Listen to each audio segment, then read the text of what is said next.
लीजिए सुनिए आचार्य चतुर्सेन शास्त्री की लिखी कहानी अभाव मेरी यानी हर्षपाल की आवाज में। ये कहानी सन 1935 में लिखी गई थी, जबकि लाला लाजपत राय का बलिदान हुआ था।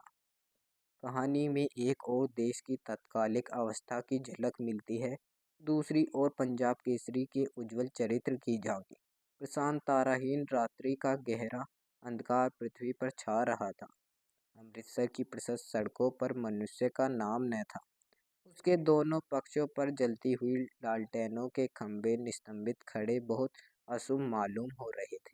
जिन मकानों की खिड़कियों में नित्य दीपमालिकाएं जगमगाती थीं, उनमें भी गहरा अंधकार छा रहा था।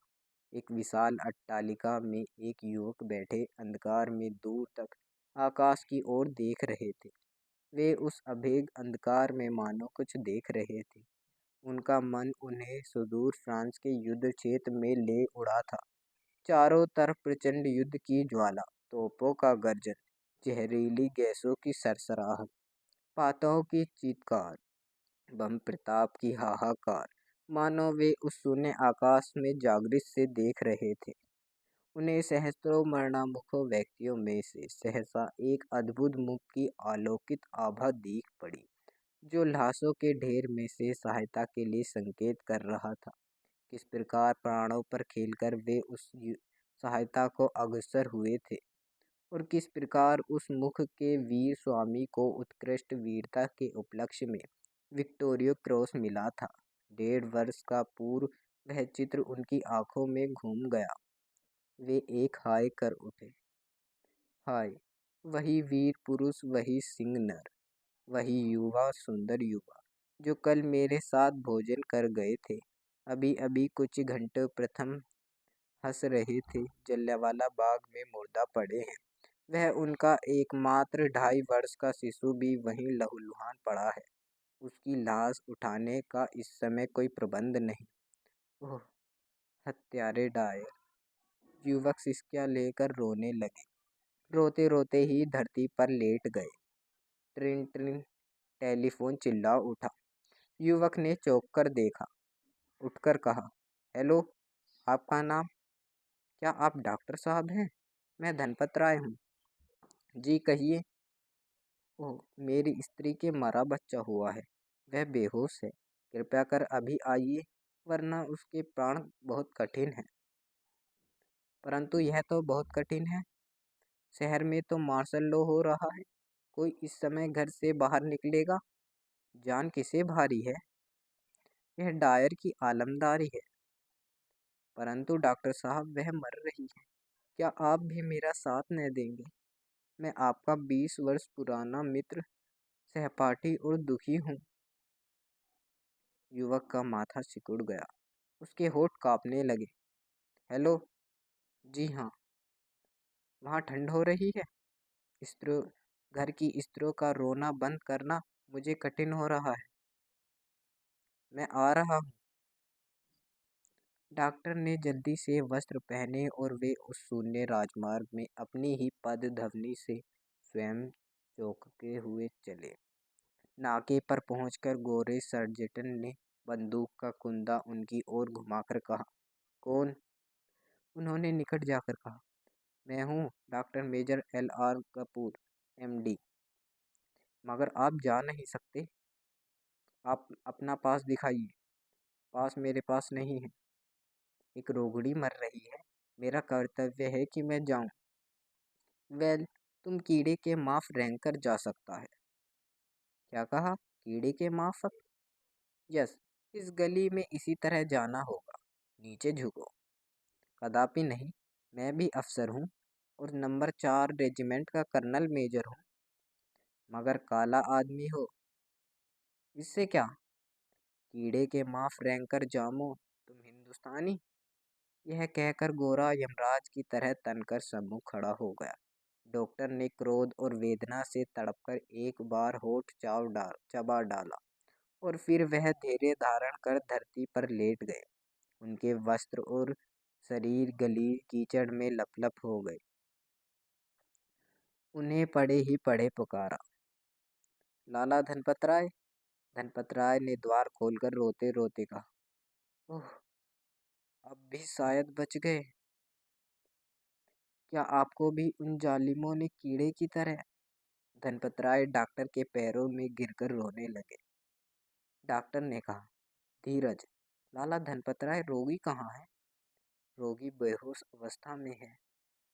आवश्यक उपचार करने के बाद डॉक्टर ने कहा, क्या थोड़ा गर्म पानी मिल सकेगा? पानी? नहीं, घर में सुबह से एक बूंद भी पानी नहीं है।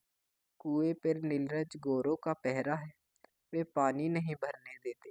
2 बार मैं गया पर पीट कर भगा दिया गया। डॉक्टर ने बाल्टी हाथ में लेकर कहा, किधर है कुआं? आप क्या इस अपमान को सहन कर सकेंगे?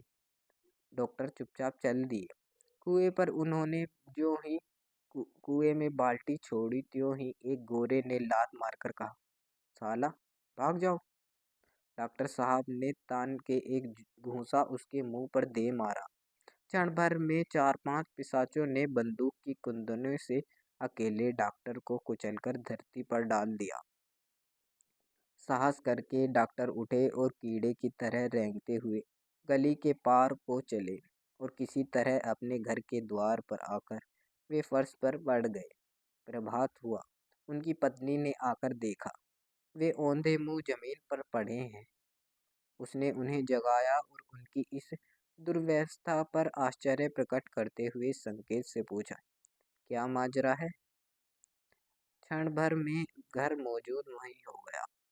सैकड़ों प्रश्न उठ रहे थे, परंतु डॉक्टर साहब विमोह से बैठे चुपचाप आकाश की ओर देख रहे थे, मानो एकाएक चौंक उठे। उन्होंने मुट्ठी भींचकर कहा, ओह, कहाँ है वह पंजाब केसरी? आज पंजाब के शेर उसके बिना ये कुचले जा रहे हैं। डॉक्टर साहब उन्मत्त होकर उठ बैठे और उन्होंने अपने उन घृणित साहबी ठाठ के वस्त्रों को उतारकर फेंक दिया। फिर जेब से दियासलाई निकालकर उनमें आग लगा दी। धीरे धीरे वह घर के सभी वस्तुओं को ला लाकर आग में डालने लगे। लोग अवाक होकर चुपचाप यह होली कांड देख रहे थे। अंत में धीर गंभीर स्वर में उन्होंने कहा, देश के पुरुषों का सम्मान संगठन देशभक्त और स्वाभिमान की कल्पना से होगा। यह बढ़िया विदेशी ठाट और काट के वस्त्र पहनना और मोर के पर खोजकर कौवे की तरह हास्यास्पद बनना अत्यंत पाप कर्म है। मैं आज से यह सब त्यागता हूँ। बम्बई में हलचल मच गई। पंजाब का शेर महायुद्ध के बाद 7 वर्ष के लिए फिर अपने देश आ रहा है। आज फिर देश उसकी दहाड़ से गूंजेगा। आज पंजाब के आंसू पूछेंगे। आज न जाने क्या होगा। देश भर में धूम मच गई थी। देश भर के महान पुरुष उस सिंह नर को देखने को दौड़ रहे थे। बाजारों में जय जयकार के नारे लग रहे थे। सभा स्थान में तिल धरने की जगह न थी। महामना तिलक व्यासपीठ पर विराजमान थे। पंजाब केसरी ने उठकर गर्जना शुरू की। जनसमूह हिलोरे मारने लगा। मेरे देश की बहनों और भाइयों, मैंने देश में सुना है कि पंजाब ने जलियांवाले बाग में मार खाई है और वे पंजाबी शेर जिन्होंने फ्रांस के मैदान में अपनी संगीनों की नोक पर इंग्लैंड की नाक बचाई थी, अपने ही घर के द्वार पर कुत्तों की तरह शिकार किए गए हैं। मैंने यह भी सुना है कि वह हत्यारा डायर अभी तक अपने घर पर आनंद उठा रहा है। यदि कोई पंजाबी बच्चा यहाँ है तो वह मुझे बताए कि उसने इसके लिए क्या किया है। सभा में सन्नाटा था। सुई गिरने का शब्द भी होता। उन्होंने आवाज़ ऊंची करके कहा, पंजाबी नहीं, भारत का कोई भी सच्चा सपूत बताए कि उसने इस अपमान का कोई बदला लिया है। मैंने सुना है वहाँ के मर्दों को कीड़ों की तरह रेंग कर चलाया गया था और स्त्रियों को गोपिंद्रियों में लकड़ियाँ डालकर उन्हें कुत्ती, मखनी और गधी कहा गया था। अरे देश के नौजवानों, मैं पूछता हूँ कि वे किसकी माँ, बहन, बेटियाँ थीं? उनके पिताओं, भाइयों और पतियों ने क्या किया है? भीड़ में लोग रो रहे थे, एक सिकरी गा रहे थे। शेर ने ललकार कर कहा, हाय, मुझे उस दिन उस स्थान पर मौत नसीब नहीं हुई। अगर मैं जानता कि पंजाब के शेर अभी भी ऐसे बेशर्म हो गए हैं तो मैं वहीं जहर खा लेता और यहाँ अपना मुंह न दिखाता। जनता बरसाती समुद्र की तरह उथल पुथल हो रही थी। बहन बेटियां सिसक कर रो रहीं। वृद्ध नवरत्न तिलक की आंसुधारा बह चली। पंजाब केसरी का कंठ स्वर कांपा। अब वे बोलने में असमर्थ होकर नीचे गर्दन किए बैठे गए। सहस्त्रों कंठों से ध्वनि निकली, पंजाब केसरी की जय। हम पंजाब केसरी की आज्ञा से प्राण देने को तैयार हैं। स्वामी श्रद्धानंद मारे गए? क्या कहते हो? अभी फ़ोन आया है, एक मुसलमान ने उन्हें गोली से मार डाला। वह पकड़ा गया है? पकड़ा गया है।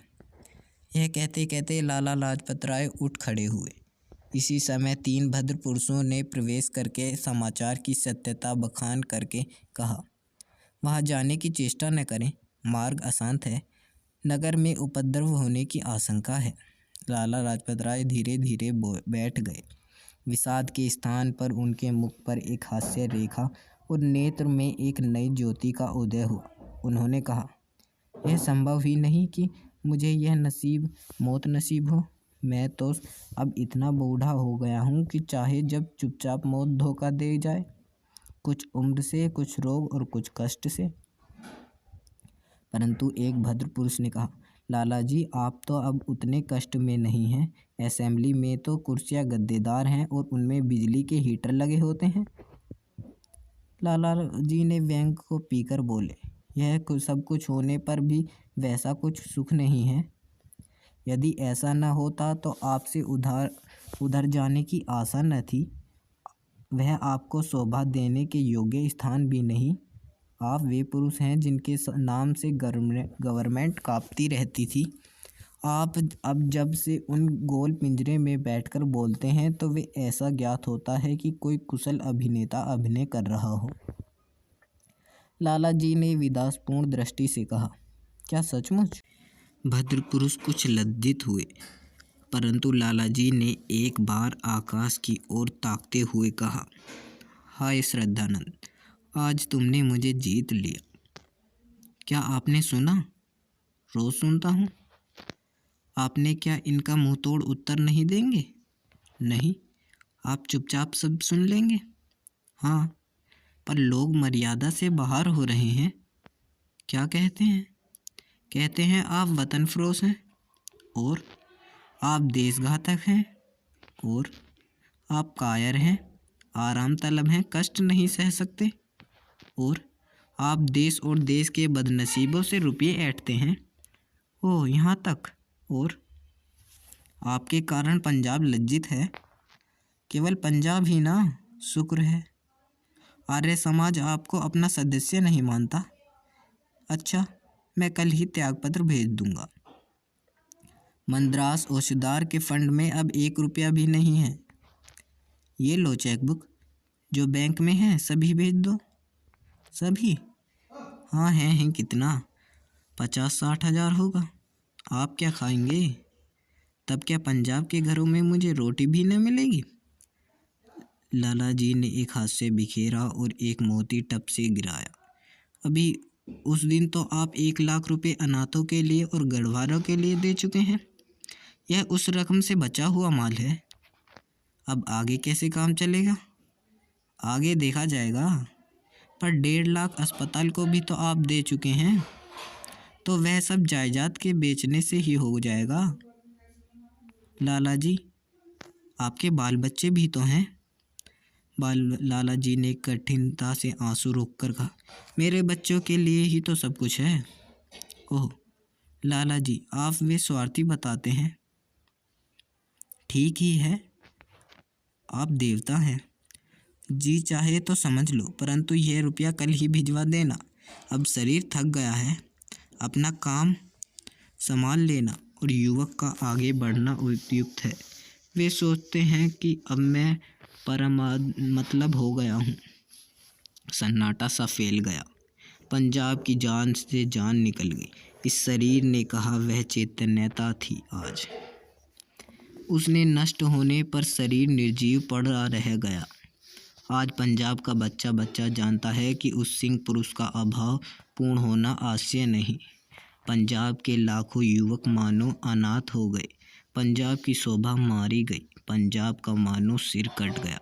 पंजाब खो गया। अब पंजाब का धुरी कौन होगा? कौन पंजाब के सिर हाथ धरेगा?